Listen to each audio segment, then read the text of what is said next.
Ibagasan na rin na uli, ari na rin ganon. Nung nga di pa sa tamu, barasati do rudang.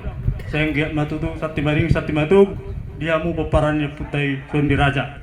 Do rudang, sehingga matutu amaruat tutor, amar buntu gijang, namang erbang siya sa birang, ono kujulun nyari. Saya tabang matong dia mu, akasangap, do tak karejeki, marhite ulat tadi bagas sa serion, imana pahotor, dia mu Raja Julu, ima uluan sundi raja.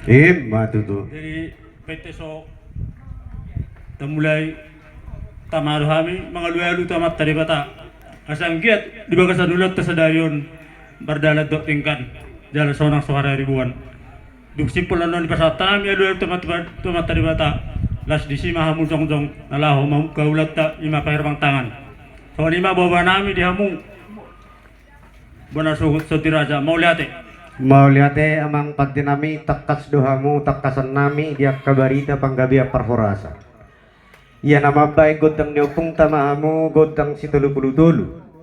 Dihami hasuto bolon jong dohami manakut lamang pagdinami. Molo sisulat alat amang dihamu soti raja ho mahamu hudul dengan amu Gabi horas dang paherbang tangan ate. Mau liate hudul kita saluhuk na hasuhutan.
Oras. Jadi soalnya mah dihamu subur.